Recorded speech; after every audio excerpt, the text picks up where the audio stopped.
నెలకొకసారే కలిసేవాళ్ళం. So every Saturday in every month when the meeting took place, we used to look forward to having that meeting people. ఆ రకంగా నెలకొకసారి కలుస్తూ ఉండేవాళ్ళం. అప్పట్లో శాంతి భాస్కర్ గారు మొదట్లో నన్ను చూసి అమ్మ నేను కూడా రాజమండ్రి నుంచి వచ్చానని బంధుత్వం కలుపుకున్నారు.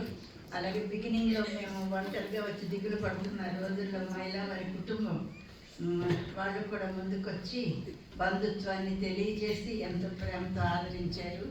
ఆ రకంగా కొన్ని ఫ్యామిలీస్ ఉన్నాయి, కొత్తగా వచ్చిన ఇమిగ్రెంట్స్ని ధైర్యపరిచి ఆదరించి ఎంకరేజ్ చేసేటటువంటి వాళ్ళని మేము ఎప్పుడు మర్చిపోలేము. వాళ్ళందరినీ జ్ఞాపకం చేసుకుని వారి గురించి ప్రార్థన చేస్తున్నాం.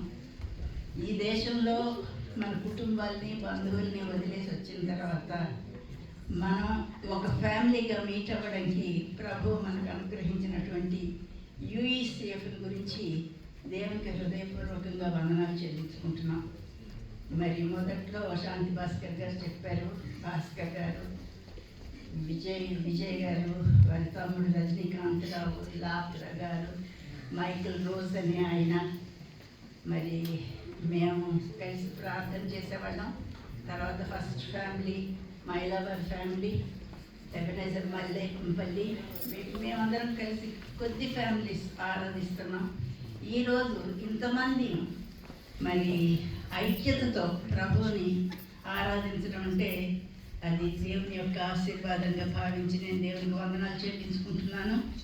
When the leadership passed from elderly people to young people, they worked harder and brought this ministry to this level, and I pray special blessings of God upon all the young people, young leaders who are leading this ministry.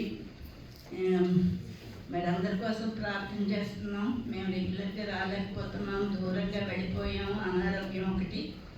కానీ ఎంతో దూరం నుంచి రెగ్యులర్గా వచ్చి ఆరాధన జరుపుతున్నటువంటి ప్రతి ఒక్కరి గురించి నేను ప్రార్థన చేస్తున్నాను. మీరు ఎంతో దూరం నుంచి వస్తారు.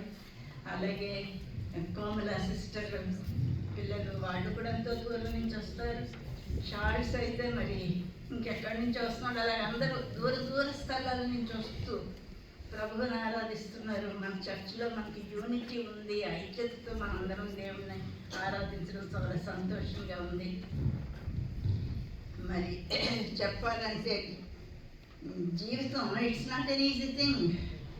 ఎన్నో కొండలు ఎక్కుతాము, లోయల్లో దిగుతాము, లోయల్లోకి వెళ్ళిపోయినప్పుడు దిగులు పడిపోతాం.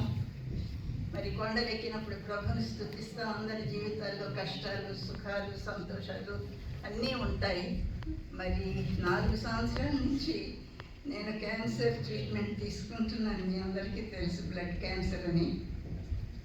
నాకే ఆశ్చర్యంగా ఉంటుంది, ఎందుకంటే జబ్బుగా ఉన్నట్టుగా నేను ఎప్పుడు ఫీల్ అవ్వడం లేదు.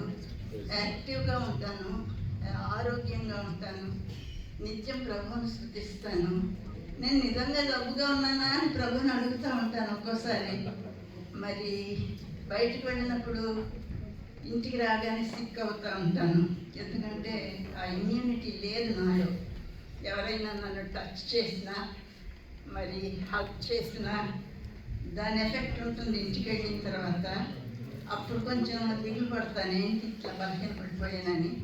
కానీ బైబిల్లో వ్రాయబడినట్లుగా మా ఆయుష్కాలము 70 సంవత్సరాలు, అధిక బలం ఉన్నట్లయితే 80 సంవత్సరాలు. నేను 80 వరకు బ్రతుకుతానని ఎప్పుడు అనుకోలేదు, ఎందుకంటే I was never a strong person physically and health wise. కానీ ప్రభు చిత్తం ఏంటో నాకు తెలియదు. మరి క్యాన్సర్తో ట్రీట్మెంట్ తీసుకుంటున్నా. Every week I go to the specialist. Chemotherapy ఇస్తారు నాకు. ఆ కీమో అయిన తర్వాత 2-3 రోజులు చాలా నీరసంగా ఉంటుంది. కానీ other times I'm okay, I'm normal, చేస్తూ ఉంటాను. అయితే ఈ చర్చ్ ఫ్యామిలీ గురించి నేను చెప్పాలంటే మీరు ప్రతి ఒక్కరూ you are so close to my heart. మీ అందరినీ కూడా నేను ఎంతగానో ప్రేమిస్తాను, మీ గురించి ప్రార్థన చేస్తాను. మీలో చాలామందితో నాకు పర్సనల్ రిలేషన్షిప్, పర్సనల్ టచ్ ఉంది. I love you, each one of you. I uphold each one of you before the throne of grace. ప్రభు ఈ దేశంలో మనల్నందరినీ ఒక కుటుంబంలో కలిపి ఆయన మహిమ అందుతున్నాడంటే ఆయనకే స్తోత్రాలు. నేను గమనించింది ఏంటంటే చాలా ఫెలోషిప్స్లో కంపారిజన్స్, కాంపిటీషన్స్, రైవల్రీ ఉంటుంది. దేవునికి స్తోత్రం అండి. యూఈసిఎఫ్లో మనం అటువంటిది చూడలే. ఒకరితో ఒకరు కంపేర్ చేసుకోవడం కానీ, రైవల్రీ ఫీల్ అవ్వడం కానీ లేదు. ప్రభు మనందరికీ క్లీన్ హార్ట్స్ ఇచ్చాడు. మనం ఒకరినొకరు ప్రేమించుకుంటూ ఐక్యతతో ప్రభువుని ఆరాధిస్తున్నాం. దాని కొరకు దేవుని నేను మహింపరుస్తున్నాను. మరి మీలో ప్రతి ఒక్కరిని నేను ప్రేమించినట్లుగా మీరు కూడా నన్ను ప్రేమిస్తున్నారు. మీలో చాలామందితో నాకు పర్సనల్ రిలేషన్షిప్ ఉంది. I praise God. నా జీవితం ఎన్ని రోజులు ఇలా సాగుతుందో నాకు తెలియదు. ఎందుకంటే ట్రీట్మెంట్ తీసుకుంటున్నాను, రోజులు గడిచిపోతున్నాయి. ప్రభా నన్ను ఎప్పుడు పిలుస్తావు, ఎంతకాలం ఇలాగా నేను అడుగుతున్నాను. నా కోసం మీరు ప్రార్థన చేయండి. A peaceful end, and Jesus must send his angels to receive me. నేను బాగుపడాలని, యాక్టివ్గా ఉండాలని నా కోసం ప్రార్థన చేయదు. 80 బిబ్లికల్ ఏజ్ నేను రీచ్ అయ్యాను. ప్రభువును స్తుతిస్తున్నాను. మరి when I am gone, I am sure my children will take care of my husband. నా హస్బెండ్ గురించి చెప్పాలంటే ఒక రకంగా అమాయకుడు, ఒక రకంగా కోపిష్టి, ఒక రకంగా మొండితనము, ఇట్లాంటివన్నీ ఉన్నాయి. కానీ ప్రభు కృప వల్ల మేమిద్దరం కలిసి నడిచాం.